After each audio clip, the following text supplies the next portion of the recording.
पहुंच चुके हैं, जैसे कि तस्वीरें में हम आपको लगातार दिखाएंगे। सबसे पहले ये जानकारी दे रहे हैं कि प्रधानमंत्री नरेंद्र मोदी भी पहुंच चुके हैं। तो ऐसे में मानकर चलिए कि कुछ सेकंड्स में या फिर हो सकता है कि बैठक भी शुरू हो गई हो, क्योंकि दिग्गजों के आने का सिलसिला शुरू हो गया। शिवराज सिंह चौहान पहुंच चुके हैं। देखिए उस वक्त की तस्वीरें जब प्रधानमंत्री नरेंद्र मोदी पहुंचे। बेहद खास अगवानी करने के लिए तमाम दिग्गज यहां पर थे। अर्जुन राम मेघवाल को आप देख पा रहे हैं, वो भी यहां पर साथ में नजर आए। अन्य नेता भी उनके साथ खड़े यहां पर नजर आए और बेहद अहम हो जाता है।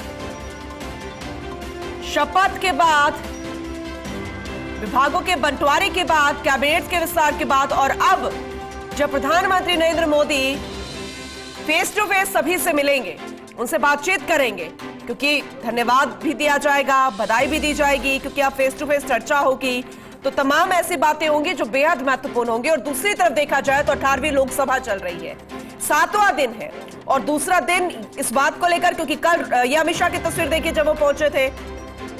अब आपको एक एक करके सभी अहम नेताओं की तस्वीरें दिखाएंगे जो आज इस बैठक का हिस्सा होंगे। सभी एनडीए के दिग्गज पहुंच रहे हैं, एक एक करके तस्वीरें आपको दिखाएंगे। बेहद खास ये बैठक और स्ट्रैटेजी तय होगी आगे के भविष्य के लिए, और जितने दिग्गज हैं एनडीए के वो और ज्यादा जोश में काम करते नजर आएंगे। एक खास यूनिटी की बात यहां पर होती है कि एनडीए में यूनिटी है, एकता है, चाहे कुछ हो जाए वो बिखरता नहीं है जिस तरीके से दूसरे विपक्षी संगठन है या विपक्षी अलायंस जो है वो बिखर जाते हैं, लेकिन एनडीए ऐसा नहीं करता। तो फिलहाल उसी का उदाहरण और बेहतर तरीके से पेश किया जाएगा और एकजुटता के साथ खड़े नजर आएंगे। ये बैठक शुरू हो गई है, इस वक्त की बड़ी खबर आप तक पहुंचा रहे हैं। प्रधानमंत्री नरेंद्र मोदी की अध्यक्षता में एनडीए संसदीय दल की बैठक शुरू हो गई है संसद की लाइब्रेरी बिल्डिंग में। बेहद खास ये बैठक मानी जा रही है किसी लिहाज से, और ये भी दिलचस्प है कि आज प्रधानमंत्री नरेंद्र मोदी संसद में बोलेंगे भी, जवाब पेश भी करेंगे, और वो जवाब इतना खास होगा जिसमें करारा प्रहार होगा, सीधा हिट किया जाएगा। और यह भी हो सकता है कि तंज भी कसे जाए, जो कि एक प्रधानमंत्री नरेंद्र मोदी का तरीका भी है। ये उस वक्त की तस्वीरें हाथ जोड़कर अभिवादन स्वीकार करते हुए जितने भी लोग यहां पर मौजूद थे उनकी अगवानी के लिए और उनके वेलकम के लिए, उनको ग्रीट करने के लिए एनडीए संसदीय दल की बैठक संसद की लाइब्रेरी बिल्डिंग में यह बैठक शुरू हो चुकी है। प्रधानमंत्री मोदी की अध्यक्षता में संसदीय दल की बैठक। तो लगातार तस्वीरें आपको दिखा रहे हैं, खास तस्वीरें, अहम तस्वीरें। बहुत कुछ इस बैठक से निकल कर आएगा। हो सकता है कि हल्की फुल्की चर्चा हो, धन्यवाद, एक दूसरे को बधाई, और फिर पुरजोर तरीके से जोश के साथ काम में जुट जाने की बात हो, क्योंकि आपको याद होगा जब शपथ दिलाई जा रही थी सभी केंद्रीय मंत्रियों को, क्योंकि एनडीए ने मिलकर बहुमत हासिल किया और फिर मिलकर सरकार बनाई और प्रधानमंत्री के तौर पर नरेंद्र मोदी को तीसरी बार भी चुन लिया गया। लेकिन जब शपथ दिलाई जा रही थी तब प्रधानमंत्री नरेंद्र मोदी ने कहा था कि अब से आप सोच लीजिए किस तरीके से काम करना है, अभी से इसी वक्त से आपको काम के लिए जुट जाना है। और ये बात वो इस बैठक में भी दोहराएंगे। और फिर जब सभी दिग्गज बाहर निकलेंगे एनडीए के, तो उनके चेहरे पर हाव भाव से वो जोश का अंदाजा आप लगा सकते हैं, क्योंकि कहा जाता है जब भी प्रधानमंत्री नरेंद्र मोदी से मिलते हैं तो फिर उत्साह भी नजर आता है, वो जोश भी नजर आता है, हाव भाव से वो तस्वीरें साफ तौर पर क्लियर हो जाती है। तो इस वक्त की तस्वीरें आपको दिखा रहे हैं, क्योंकि संसद की लाइब्रेरी बिल्डिंग में बैठक शुरू हो चुकी है। थोड़ी देर में जब संसद शुरू होगी तो फिर प्रधानमंत्री नरेंद्र मोदी आज जवाब पेश करेंगे। राष्ट्रपति के अभिभाषण पर, धन्यवाद प्रस्ताव पर चर्चा।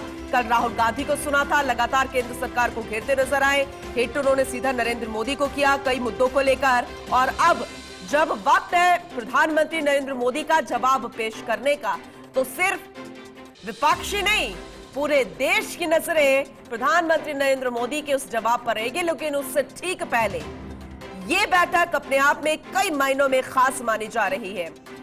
दिल्ली से अक्षय राय हमारे सहयोगी हमारे साथ जुड़ चुके हैं, ज्यादा जानकारी उनसे लेंगे। अक्षय, सबसे पहले तो अपडेट दीजिएगा इस बैठक को लेकर, क्योंकि अभी जो जानकारी मिल रही है उसके अनुसार ही बैठक शुरू हो चुकी है। पूनम, बिल्कुल बैठक शुरू हो चुकी है। प्रधानमंत्री मोदी 5 मिनट पहले ही संसद भवन पहुंचे थे। लाइब्रेरी के जीएमसी बालयोगी सभागार में यह बैठक शुरू हुई है। एनडीए घटक दलों की बैठक में प्रधानमंत्री नरेंद्र मोदी का संबोधन भी हो सकता है, ऐसी खबरें आ रही हैं। इसके अलावा प्रधानमंत्री नरेंद्र मोदी का स्वागत किया गया है वहां पर।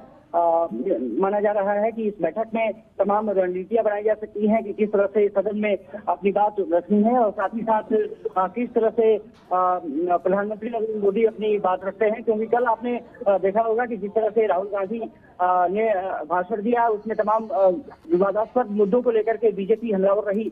गृह मंत्री अमित शाह रहे हों, रक्षा मंत्री राजनाथ सिंह रहे हों, प्रधानमंत्री नरेंद्र मोदी, उन्होंने उठ करके उसका जवाब देने की कोशिश की। इसका मतलब है कि घमासान इस बार विपक्ष और पक्ष में देखने को निश्चित रूप से मिलेगा, और क्योंकि सत्र सिर्फ 2 दिन का शेष रह गया है, आज और कल सदन चलना है। प्रधानमंत्री नरेंद्र मोदी को बोलते हुए जब सदन में देखेंगे तो वो एक अलग नजारा होगा किस तरह से वो राहुल गांधी के प्रश्नों का जवाब देते हैं, क्योंकि प्रधानमंत्री नरेंद्र मोदी के सामने राहुल गांधी ने तमाम मुद्दों को उठाया। जिस तरह से उन्होंने प्रधानमंत्री के भाषणों का जिक्र किया, अग्निवीर योजना का जिक्र किया, किसानों की बात की, यूथ की बात की, नीति यूजी जो सुर्खियों में है उसकी चर्चा उन्होंने की। हिंदुत्व के मुद्दे पर कहीं न कहीं कांग्रेस और राहुल गांधी जरूर गिरते हुए नजर आए। बीजेपी और हिंदुत्व संगठन तमाम मुद्दों पर उनको घेरने में लगे हुए हैं। अब एनडीए घटक दल की बैठक काफी महत्वपूर्ण इसलिए हो जाती है क्योंकि सरकार को यह तय करना है कि किस तरह से विपक्ष के मुद्दों का सामना किया जाए, किस तरह से उनकी बातें जनता के बीच में ले जाई जाए ताकि विपक्ष के पास कोई हथियार न बचे। और आपने देखा होगा कि जिस तरह राहुल गांधी ने अपने भाषण में तमाम बातों का जिक्र किया, एनडीए के तमाम सांसदों ने भी इस पर आपत्ति जताई कि वहां पर प्ले कार्ड इस्तेमाल नहीं किया जा सकते, तस्वीरें इस्तेमाल नहीं की जा सकती, लेकिन राहुल गांधी लगातार बोलते रहे। अब उसको लेकर के तमाम जगहों पर प्रदर्शन भी किया जा रहा है। इसी बीच एनडीए घटक दल की बैठक काफी महत्वपूर्ण इस मायने में हो जाती है क्योंकि प्रधानमंत्री नरेंद्र मोदी का संबोधन भी सदन में होना है और वो संबोधन काफी मायनों में महत्वपूर्ण होगा क्योंकि राहुल गांधी नेता प्रतिपक्ष बनने के बाद पहली बार सदन में बोल रहे थे और उन्होंने सरकार को घेरने का हर जतन प्रयास किया। हालांकि उस प्रयास में राहुल गांधी कई लोग ये बता रहे हैं कि असफल भी हुए, कुछ लोग बता रहे हैं कि असफल साबित हुए।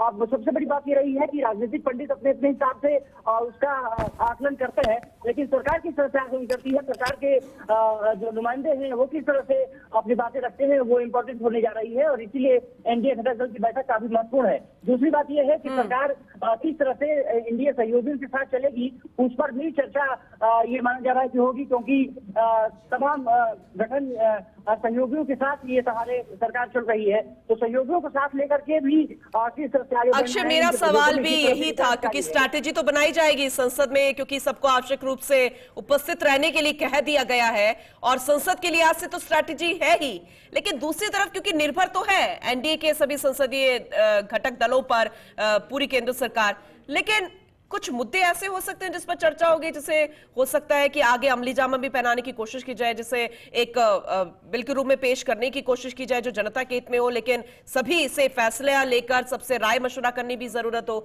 उस लिहाज से भी बैठक देखी जा सकती है। देखिए पूनम, सबसे बड़ी बात ये रही है प्रधानमंत्री नरेंद्र मोदी जैसे तीसरी बार कार्यभार संभाला है, आपने देखा होगा कि अलग अलग घटक दलों के अलग अलग सांसदों के साथ उनका संवाद लगातार जारी है।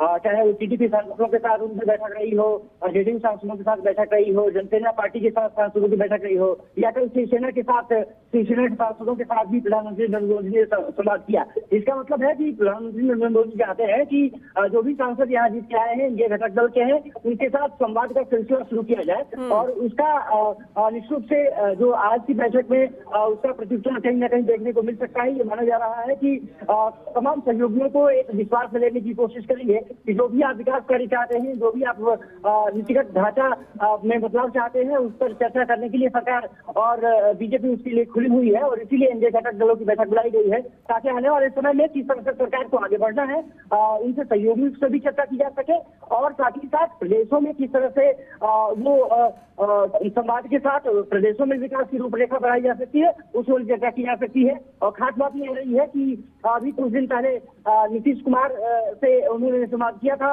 ये कहा जा रहा है कि चंद्रबाबू नायडू 2-3 दिन बाद दिल्ली पहुंच रहे हैं, उनसे भी प्रधानमंत्री नरेंद्र मोदी का मुलाकात करने का कार्यक्रम है दोनों राज्य चाहते हैं कि उनके लिए स्पेशल स्टेटस का जिक्र केंद्र सरकार करे, और न सिर्फ जिक्र करे बल्कि उसको करके भी दिखाए। तो उस पर भी सबसे बड़ी नजर रहने वाली है। लेकिन केंद्र सरकार सहयोगियों के साथ, क्योंकि इस बार बनी हुई है, ये माना जा रहा है कि सहयोगियों को पूरा विश्वास दिलाने की कोशिश है कि बिना उनके संवाद के कोई भी बड़ा कदम नहीं उठाया जाएगा। बिल्कुल अक्षय, आपने साफ कह दिया है कि उनके बिना कुछ भी एक्शन लेने की आप सोच भी नहीं सकते, कोई कदम भी नहीं उठा सकते। ये तो साथ है कि विश्वास में लाना भी होगा और साथ में चलना भी होगा, कदम ताल तो साथ ही करनी होगी। लेकिन एक महत्वपूर्ण ये भी है कि क्योंकि अलायंस अब विपक्ष में भी है, लेकिन वो थोड़ा सा बिखरा है, जिसे सिर्फ दिखाया जाता है कि हम एकजुट है, लेकिन एनडीए में वाकई में दिख जाता है कि हम एकजुट है। तो शायद उसे और आगे मजबूती के साथ लाने की कोशिश भी की जा रही हो, क्योंकि जब सब बाहर निकलेंगे बैठक से तो फिर वो जोश और ज्यादा हाई होगा, एकजुटता और ज्यादा नजर आएगी। अक्षय,